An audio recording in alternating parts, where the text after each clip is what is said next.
I love that the same silly leftists who refuse to put immigrant first lady who speaks 6 languages, Melania Trump, on a single magazine cover and degrade her business success while constantly pretending that her fashion is a clue that Donald Trump is holding her captive, are now trying to force me to call Joe Biden's wife, teacher Jill Biden, a doctor.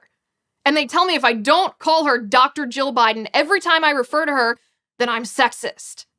In fact, Jill Biden herself is jumping on this bandwagon, pretending she's the victim of some kind of misogyny. This is what she tweeted. Together, she says, "We will build a world where the accomplishments of our daughters will be celebrated rather than diminished," end quote. Seriously, how privileged are you if you have to pretend you're the victim of sexism because somebody doesn't verbally remind you of your education degree every time they discuss you? Can we take a moment and talk about real sexism?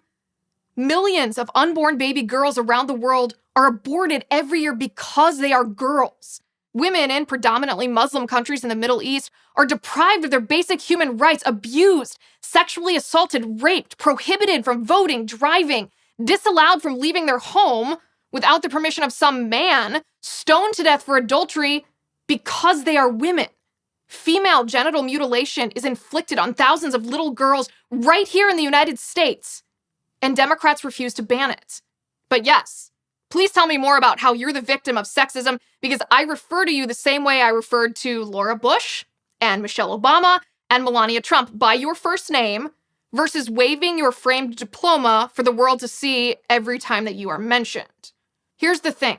I'm not trying to disrespect Jill Biden. I don't care that Jill Biden has a doctorate of education. Good for her, if that makes her happy. What I care about is her husband, Joe Biden, threatening to close charter schools, to abolish school choice, and caving to radical leftist teachers' unions. That is dangerous to kids' education, and a doctorate of education like Jill Biden should know it. Which brings us to the question, where is Dr. Jill Biden speaking out against those public school policies that hurt people of color and little girls the most? Dr. Jill Biden, supposed champion of education and self-proclaimed victim of misogynistic prefix dismissal, she's silent. Joe Biden claims charter schools siphon money from the public school system, but that's false. Charter schools and school choice give low-income families and low-income girls the opportunity to succeed where public schools are failing. If the money is taken from failing public schools and given to successful charter schools, what's the problem with that? That's a good thing, helping students succeed.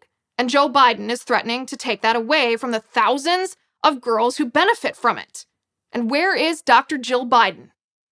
She's silent. Joe Biden also defers to radical leftist teachers' unions on reopening schools, even though the teachers' unions have admitted that their reason for keeping schools shut down isn't science. No. COVID isn't a big threat to kids, and schools are not a place of high transmission of the virus, so school administrators and teachers, some of whom ironically claim to teach science, are ignoring science in their effort to hold the public school system hostage to their leftist political demands. And in the meantime, of course, this nasty politicking is hurting kids. But where is Dr. Jill Biden? Again, she's silent.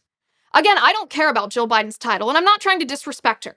What I care about is her husband's destructive education policies. And if Jill Biden wants people's verbal backpatting for graduating with an education doctorate, maybe she should prove that the degree wasn't as worthless as it probably is, and actually stand up for kids and education and reject the radical leftist hold on public schools.